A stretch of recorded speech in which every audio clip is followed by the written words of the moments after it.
இரவு 7 மணி. பரபரப்பாக காணப்பட்ட பெங்களூரு கெம்பகவுடா விமான நிலையம். பயணிகள் உள்ளே வருவதும் வெளியேறுவதும் என சுறுசுறுப்பாய் காணப்பட்ட விமான நிலையத்தில் திடீர் சலசலப்பு. விமான நிலையத்திற்குள் அதிரடியாக நுழைந்த வருவாய் புலனாய்வுத்துறை அதிகாரிகள் யாரையோ கையும் களவுமாக பிடிக்க காத்திருந்தனர். அப்போது துபாயில் இருந்து வந்த பெண்ணை சுற்றி வளைத்த அதிகாரிகள் அவரை விசாரணைக்கு அழைத்துச் சென்றனர். அதுவரை விமான நிலையம் மட்டுமே பரபரப்பாக இருந்த நிலையில் இந்த செய்தி ஊடகங்களில் வெளியானதும் நாடே பரபரப்பாக மாறியது. காரணம், தங்கத்தை கடத்தி வந்ததாக பிடிபட்டது ஒரு பிரபல நடிகை. கர்நாடக மாநிலம் சிக்மங்களூரை சேர்ந்தவர் நடிகை ரன்யா ராவ். பெங்களூருவில் பொறியியல் படித்த ரன்யா ராவுக்கு மாடலிங் மற்றும் சினிமாவில் நடிக்க ஆசை. இதனால் கல்லூரி படிப்பை முடித்தவுடன் மாடலிங்கில் கால் பதித்தார். இதன் மூலம் கன்னட படத்தில் நடிக்க அவருக்கு வாய்ப்பு கிடைத்தது. 2014ஆம் ஆண்டு சுதீப் நடிப்பில் வெளியான மாணிக்கையா என்ற படத்தின் மூலம் கன்னட சினிமாவில் நாயகியாக அறிமுகமானார் ரன்யா ராவ். இதன் பின் ஒரு சில படங்களில் நடிக்க 2016ஆம் ஆண்டு தமிழில் நடிக்க ரன்யா ராவுக்கு வாய்ப்பு கிடைத்தது. விக்ரம் பிரபு நடித்த வாகா படத்தில் நாயகியாக களமிறங்கினார். அதன் பின் அவருக்கு பெரிதாக வாய்ப்புகள் கிடைக்காத நிலையில் 8 ஆண்டுகளுக்கு பிறகு தற்போது தங்க கடத்தலில் சிக்கி தலைப்புச் செய்தியாகியுள்ளார். ரன்யா ராவ் கர்நாடக மாநில காவல்துறை இயக்குனர் அந்தஸ்தில் உள்ள மூத்த IPS அதிகாரியான ராமச்சந்திர ராவின் வளர்ப்பு மகள். DGP ராமச்சந்திர ராவின் முதல் மனைவி இறந்த பிறகு அவர் மறுமணம் செய்து கொண்டார். அவரது 2வது மனைவிக்கு முதல் திருமணத்தில் பிறந்த மகள்தான் நடிகை ரன்யா ராவ். சினிமாவில் சரியாக சோபிக்காத நிலையில் ஜதின் ஹுக்கேரி என்பவரை கடந்த ஆண்டு திருமணம் செய்து கொண்டார். இந்த நிலையில் இந்த ஆண்டு மார்ச் 3ஆம் தேதி துபாயில் இருந்து வந்த ரன்யா ராவ் தங்க கடத்தல் வழக்கில் கைது செய்யப்பட்டுள்ளார்.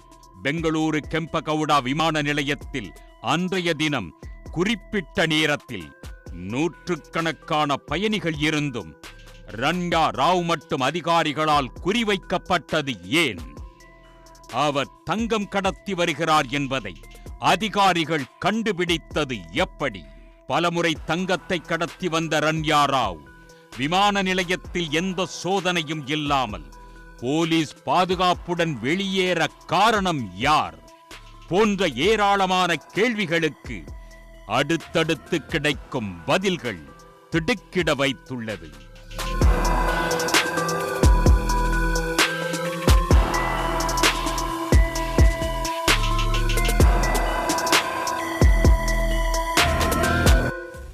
ரன்யா ராவ் அண்மை காலமாக அடிக்கடி துபாய்க்கு சென்று வருவதை வழக்கமாக கொண்டுள்ளார். ஒருவர் குறிப்பிட்ட ஒரு நாட்டிற்கு அடிக்கடி சென்று வந்தால் அவரை அதிகாரிகள் கண்காணிப்பது வழக்கம். அப்படித்தான் ரன்யா ராவ் ஒன்றிய வருவாய் புலனாய்வுத்துறை அதிகாரிகளின் கண்காணிப்பு வளையத்திற்குள் சென்றார். ரன்யா ராவ் ஒரு நடிகை என்பதால் துபாய்க்கு சென்று வருவது வழக்கம் என்றாலும் ஏன் இத்தனை முறை சென்று வருகிறார் என்ற கேள்வி அதிகாரிகளிடம் எழுந்தது. அவர் துபாயில் ஏதேனும் தொழில் செய்கிறாரா அல்லது அங்கு முதலீடு செய்துள்ளாரா என்றும் அதிகாரிகள் விசாரித்தனர். ஆனால் அப்படி எதுவும் அவர் செய்யவில்லை. இதனால் கண்காணிப்பை இறுக்கிய அதிகாரிகள் ரன்யா ராவின் துபாய் பயணங்களின் விவரங்களை முழுமையாக பெற்றனர். இதில் கடந்த ஆண்டு மட்டும் 30 முறைக்கு மேலும், இந்த ஆண்டு 2 மாதங்களில் 15 முறையும் அவர் துபாய் சென்று வந்ததை கண்டுபிடித்தனர். ரன்யா ராவின் தொடர் துபாய் பயணம் அதிகாரிகளுக்கு ஏற்கனவே பலத்த சந்தேகத்தை ஏற்படுத்திய நிலையில் அவர் ஏதோ சட்டவிரோத செயலில் ஈடுபடலாம் என எண்ண வைத்தது. விமான பயணத்தின் போது அவர் அணிந்த ஒரே ஆடை.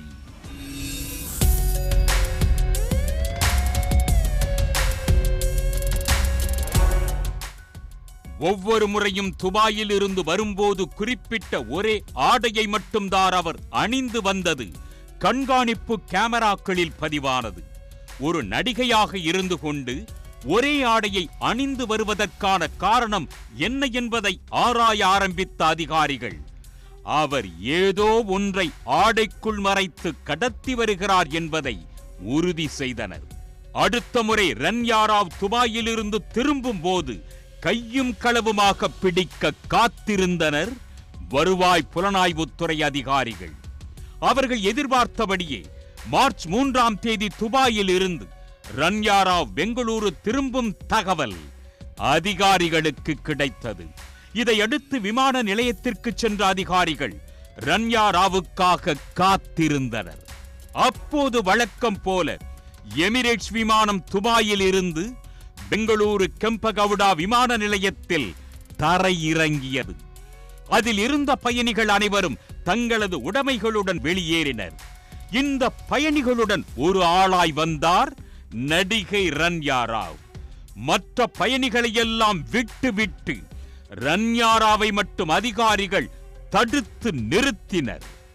உடனே கோபமடைந்த ரன்யா தன்னை மட்டும் தடுத்து நிறுத்த காரணம் என்ன என்றும் தான் ஒரு காவல்துறை அதிகாரியின் மகள் என்றும் கூறினார். ஆனால் இதனை காதில் வாங்காத அதிகாரிகள் உங்கள் மீது சந்தேகம் உள்ளது என கூறினர். அப்படியென்றால் தான் கொண்டு வந்த சூட்கேஸை சோதனை செய்து கொள்ளுங்கள் என்றார் ரன்யா ராவ். ஆனால் ரன்யா ராவுக்கு அப்போது தெரியவில்லை அதிகாரிகள் சோதனை செய்ய போவது அவரின் சூட்கேஸை அல்ல என்று. மேடம், உங்கள் சூட்கேஸை சோதனை செய்வதற்கு முன்னால் உங்களை சோதனை செய்ய வேண்டும் என்று அதிகாரிகள் கூறியதும் பதற்றத்தில் விடவிடத்து போனார் ரன்யா ராவ். இதையடுத்து தனி அறைக்கு அழைத்துச் சென்ற பெண் அதிகாரிகள் ரன்யா ராவை சோதனை செய்தபோது ஆடைக்குள் மறைத்து வைக்கப்பட்டிருந்த தங்க கட்டிகளை பார்த்து அதிகாரிகள் அதிர்ந்து போனார்கள். தங்க கடத்தலுக்காகவே அந்த ஆடை பிரத்யேகமாக தயாரிக்கப்பட்டுள்ளது. ஆடையின் தொடைப்பகுதியில் பெல்ட்டுகளை வைத்து தைத்து அதில் தங்க கட்டிகளை ஒட்டி கடத்தி வந்ததை அதிகாரிகள் கண்டுபிடித்தனர்.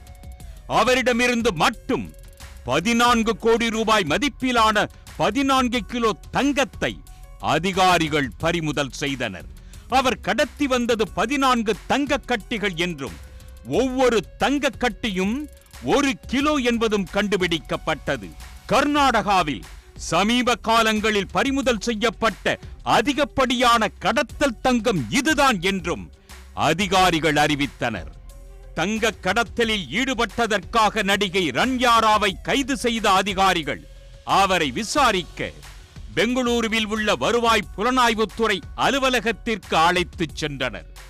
இதே நேரத்தில் பெங்களூருவில் உள்ள லாவே சாலையில் அமைந்திருக்கும் நந்த்வானி மேன்ஷனில் இருக்கும் ரன்யா ராவின் வீட்டிற்கு ஒரு அதிகாரிகள் குழு விரைந்தது. அங்கு நடத்தப்பட்ட சோதனையில் 2,67,00,000 ரொக்கம் மற்றும் 2 கோடி ரூபாய் மதிப்பிலான தங்க நகைகளை அதிகாரிகள் கைப்பற்றி பெட்டி பெட்டியாக எடுத்துச் சென்றனர்.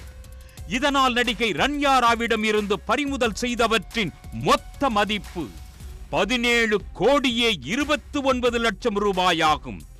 இந்த செய்திகள் அனைத்தும் ஒவ்வொன்றாக ஊடகங்களில் வெளியாகி நாடு முழுவதும் பெரும் பரபரப்பை ஏற்படுத்தியது.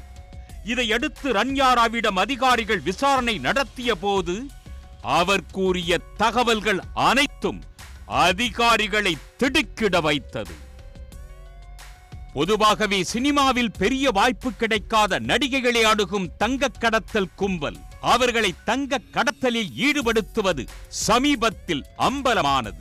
கேரளாவைச் சேர்ந்த பிரபல நடிகையை அணுகிய ஒரு கும்பல் அவரை தங்கம் கடத்தி வர நிர்பந்தப்படுத்தியது. இது தொடர்பாக அவர் காவல் நிலையத்தில் புகார் அளிக்க அந்த கும்பல் கைது செய்யப்பட்டது. இதே போன்ற ஒரு கும்பல்தான் நடிகை ரன்யா ராவை அணுகியுள்ளது. துபாயிலிருந்து தங்கத்தை கடத்தி வந்தால் கமிஷன் தருவதாக ஆசை வார்த்தை கூறவே அதற்கு ஒப்புக்கொண்டுள்ளார் ரன்யா ராவ். இதை அடுத்து தங்கத்தை எப்படி கடத்த வேண்டும் என திட்டத்தை தீட்டி ரன்யாவிடம் கொடுத்தது அந்த கும்பல். அதன்படி ரன்யாவுக்கு கடத்தல் கும்பல் பெங்களூருவில் இருந்து துபாய்க்கு விமான டிக்கெட் எடுத்து கொடுத்துவிடும். இந்த டிக்கெட்டில் துபாய்க்கு செல்லும் ரன்யாவுக்கு அங்கேயே நட்சத்திர விடுதியில் அறையும் முன்பதிவு செய்யப்படும். அங்கே சில நாட்கள் தங்கிவிட்டு எப்போது மீண்டும் பெங்களூரு திரும்ப வேண்டும் என கடத்தல் கும்பல் ரன்யாவுக்கு தகவல் கொடுக்கும். அதன்படி அவர் துபாய் விமான நிலையத்திற்கு சென்றவுடன் அங்கு இருக்கையில் சிறிது நேரம் காத்திருக்க வேண்டும். விமானம் புறப்படுவதற்கு 1 மணி நேரத்திற்கு முன் நேராக கழிவறை சென்று அங்கு மறைத்து வைக்கப்பட்டிருக்கும் தங்க கட்டிகளை எடுத்து பிரத்யேகமாக வடிவமைக்கப்பட்ட தனது ஆடைக்குள் மறைத்து வைத்துக் கொண்டு விமானத்திற்குள் ஏறிவிட வேண்டும். இப்படித்தான் தங்கத்தை கடத்தி வந்ததாக வாக்குமூலம் அளித்தார் ரன்யா ராவ். அது மட்டுமின்றி பெங்களூரு விமான நிலையத்தில் எப்படி ஒவ்வொரு முறையும் சிக்காமல் கடத்தல் தங்கத்துடன் வெளியேறினேன் என்ற தகவலையும் அதிகாரிகளிடம் விவரித்துள்ளார்.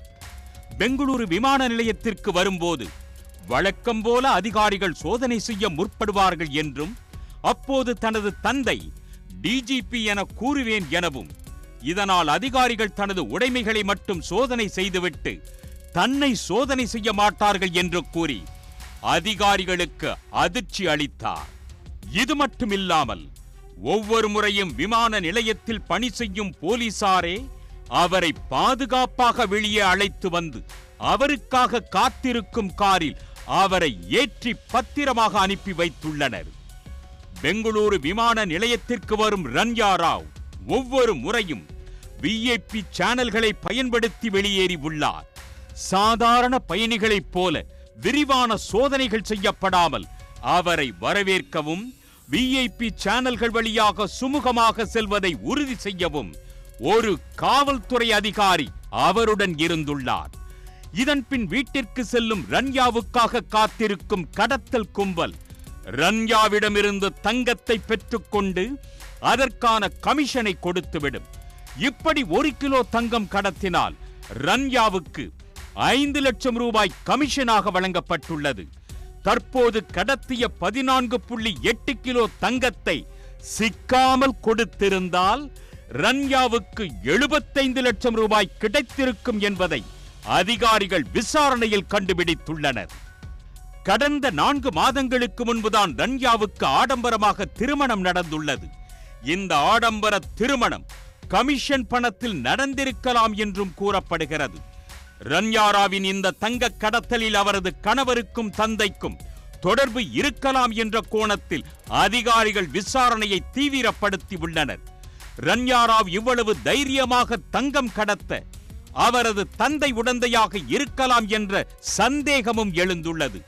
ஏனென்றால் இதே போன்ற குற்றச்சாட்டுகள் ரன்யாவின் தந்தையான ராமச்சந்திர ராவின் மீதும் உள்ளது. சில ஆண்டுகளுக்கு முன்பு மைசூரில் கேரள நகை வியாபாரி ஒருவர் கர்நாடகாவிலிருந்து கேரளாவிற்கு பேருந்தில் கொண்டு சென்ற பணம் மற்றும் நகைகள் போலீசாரால் பறிமுதல் செய்யப்பட்டு அது அதிகாரிகளுக்குள் பங்கு போட்டுக் கொள்ளப்பட்டதாக குற்றச்சாட்டு எழுந்தது. இந்த முறைகேடு வழக்கில் பல அதிகாரிகள் மீது குற்றம் சாட்டப்பட்டது. இதில் ஒருவர்தான் ரன்யாவின் தந்தை ராமச்சந்திர ராவ். ஆனால் அவர் மீது எந்த அதிகாரப்பூர்வ அல்லது சட்ட நடவடிக்கையும் எடுக்கப்படவில்லை. மைசூரில் 2014ஆம் ஆண்டு நடந்த வழக்கில் குற்றம் சாட்டப்பட்ட அனைவரும் 2017ஆம் ஆண்டு விடுவிக்கப்பட்டனர். கடந்த ஆண்டு இதே காவல்துறை அதிகாரியின் மகன் சர்வதேச ஹேக்கர் ஸ்ரீ கிருஷ்ணா ரமேஷ் என்கிற ஸ்ரீகியுடன் தொடர்பு கொண்டிருந்ததாக கூறப்படும் விவகாரத்தில் கர்நாடக காவல்துறை சிறப்பு புலனாய்வு குழுவால் விசாரிக்கப்பட்டார். கடந்த 2018 ஜனவரியில் ஹேக்கரின் கூட்டாளிகள் 57 லட்சம் ரூபாய் செலுத்தி போர்ஷே மெக்கன் காரை வாங்கியது தொடர்பாகவும் விசாரணை நடத்தப்பட்டது. இப்படி ரன்யாவின் குடும்பத்தினர் மீதும் பல்வேறு சர்ச்சைகள் உள்ளதால் அவர்களும் அதிகாரிகளின் விசாரணை வளையத்திற்குள் கொண்டு வரப்பட்டுள்ளனர். ஆனால் இந்த கடத்தல் சம்பவத்திற்கும் தனக்கும் எந்த தொடர்பும் இல்லை என அவரது தந்தையான ராமச்சந்திர ராவ் விளக்கமளித்துள்ளார். தனது வளர்ப்பு மகளான ரன்யா ராவ் திருமணம் ஆனதிலிருந்தே தன்னுடனான தொடர்பை துண்டித்து விட்டதாகவும், ரன்யா ராவ் தங்க கடத்தலில் ஈடுபட்டு அதிகாரிகளிடம் சிக்கியதை ஊடகங்களில் பார்த்த பின்புதான் தனக்கு தெரிந்தது என்றும் கூறியுள்ளார். ஆனால் சமீபத்தில் நடைபெற்ற ராமச்சந்திர ராவ் மகனின் திருமணத்தில் ரன்யா ராவும் அவரது கணவரும் கலந்து கொண்ட புகைப்படங்கள் வெளியாகி உள்ளன. இதனிடையே கடத்தலில் ரன்யா ராவ் சிக்கியிருக்கும் நிலையில் அவர் கடத்தி வரும் தங்க கட்டிகளை வாங்கும் நபர்கள் யார் யார், துபாயில் தங்கம் கொடுத்தது யார் என்றும் விசாரணையை தீவிரப்படுத்தி உள்ளனர். மேலும் இந்த தங்க கடத்தலுக்கு இந்தியாவில் பின்னணியில் இருக்கும் முக்கிய நபர் யார் என்பது குறித்து டெல்லி வருவாய் நுண்ணறிவு அதிகாரிகளும் தீவிர விசாரணையில் இறங்கி உள்ளனர். இதனிடையே ரன்யா ராவின் வீட்டில் பறிமுதல் செய்யப்பட்ட நகைகள் அனைத்தும் கர்நாடக மாநிலத்தைச் சேர்ந்த அரசியல்வாதி ஒருவர் அறிவுறுத்தலின் பேரில் நகைக்கடை ஒன்றில் வாங்கப்பட்டதாக தகவல் வெளியாகி உள்ளது. இதனால் இந்த விவகாரத்தில் அரசியல் தலையீடு இருக்கலாம் என்றும் பரபரப்பாக பேசப்படுகிறது. ரன்யா ராவின் கடத்தல் தொழிலின் பின்னணியில் அரசியல்வாதிகளின் வாரிசுகள் பலரும் இருப்பதாகவும் கூறப்படுகிறது. அவர்களது பெயரையும் பெறுவதற்கான நடவடிக்கைகள் மேற்கொள்ளப்பட்டுள்ளன. இதே போன்று கேரளாவில் கடந்த 2020ஆம் ஆண்டு துபாயிலிருந்து திருவனந்தபுரத்தில் உள்ள ஐக்கிய அரபு அமீரகத்துக்கு சுமார் 15 கோடி மதிப்புள்ள தங்க கட்டிகள் பார்சல் மூலம் கடத்தி வரப்பட்டது. இது தொடர்பான வழக்கில் திருவனந்தபுரத்தில் உள்ள ஐக்கிய அரபு அமீரக தூதரக ஊழியர் ஸ்வப்னா சுரேஷ் கைது செய்யப்பட்டார். அவருடன் தொடர்பில் இருந்த கேரள முதலமைச்சரின் அப்போதைய முதன்மை செயலாளர் சிவசங்கரன், தூதரக முன்னாள் மக்கள் தொடர்பு அதிகாரி சரித்குமார் உட்பட 44 பேர் கைது செய்யப்பட்டனர். இந்த விவகாரம் அந்த மாநில அரசையே ஆட்டம் காண வைத்த நிலையில் கர்நாடகாவில் ரன்யா ராவின் வழக்கும் அரசியலாகி வருகிறது. இந்த விவகாரத்தில் முழுமையான விசாரணை நடத்த வேண்டும் என சில காங்கிரஸ் எம்எல்ஏக்கள் வலியுறுத்தியுள்ள நிலையில் இது தொடர்பான விரிவான விசாரணை அறிக்கை காவல்துறையிடம் கேட்கப்பட்டுள்ளதாக அந்த மாநில உள்துறை அமைச்சர் பரமேஸ்வரா தெரிவித்துள்ளார். ரன்யா ராவ் விவகாரம் ஊதாகரமாகி உள்ள நிலையில் துபாயிலிருந்து தங்கம் ஏன் கடத்தப்படுகிறது என்ற கேள்வி மீண்டும் எழுந்துள்ளது. இதற்கு துபாயில் இருக்கும் தங்கத்தின் விலைதான் காரணம். இந்தியாவில் தங்கத்தின் மீது அதிகப்படியான வரி விதிக்கப்படும் நிலையில் துபாயில் அப்படி இல்லை. இதனால் துபாயில் குறைந்த விலையில் தங்கத்தை வாங்கி இந்தியாவில் விற்க வேண்டும் என்ற பேராசையே கடத்தலுக்கு வழிவகுக்கிறது. ஆனால் இதையும் தாண்டி எவ்வளவு தங்கத்தை எடுத்து வர வேண்டும் என்ற கட்டுப்பாடுகளும் உள்ளன. அதன்படி வெளிநாட்டில் இருந்து ஒரு ஆண் 20 கிராமும் ஒரு பெண் 40 கிராம் தங்கமும் கொண்டு வரலாம். அதற்கு சுங்கவரி கிடையாது. இதற்கு மேல் தங்கம் கொண்டு வந்தால் அதற்கு ஒரு கிலோவிற்கு 38% வரை சுங்கவரி விதிக்கப்படுகிறது. விமான நிலையத்தில் தங்கத்தை கடத்தி வரும் நபருக்கு கடுமையான தண்டனைகள் விதிக்கப்படுகின்றன. அதன்படி தங்க கடத்தலில் ஈடுபடும் நபருக்கு 3 ஆண்டுகளிலிருந்து 7 ஆண்டுகள் வரை சிறை தண்டனை விதிக்கப்பட வாய்ப்பு உள்ளது. சிறை தண்டனையோடு அதிகபட்சமான அபராதமும் உள்ளது. ஒருவர் கடத்தும் தங்கத்தின் மதிப்பை விட 3 மடங்கு அளவிலான தொகை அபராதம் விதிக்கப்படும் என அதிகாரிகள் தெரிவித்துள்ளனர். இந்தியாவில் மக்களுக்கு தங்கம் மீதான மோகம் அதிகப்படியாக உள்ளதால் அதனை எப்படியாவது வெளிநாடுகளிலிருந்து கடத்தி வந்து லாபம் பார்க்க வேண்டும் என்பதே கடத்தல்காரர்களின் குறிக்கோள். இதற்காக அப்பாவிகளை குருவிகளாக பயன்படுத்தி வந்த கடத்தல் கும்பல் தற்போது விஐபிக்களை பயன்படுத்தி கடத்தலில் ஈடுபடுவது ரன்யா ராவ் சம்பவத்தின் மூலம் அம்பலமாகி உள்ளது. கடத்தல் தங்கம் எந்த தடையும் இல்லாமல் விமான நிலையத்திலிருந்து பலமுறை சந்தைக்கு வந்ததன் மூலம் விமான நிலைய போலீசார் கடத்தலுக்கு துணை போயிருக்கலாம் என்ற சந்தேகம் வலுத்துள்ளது. இதனால் கைது நடவடிக்கைகள் தீவிரமடையலாம் என எதிர்பார்க்கப்படுகிறது. உடனுக்குடன் செய்திகளை தெரிந்து கொள்ள சன் நியூஸ் பெல் ஐகானை கிளிக் பண்ணுங்க.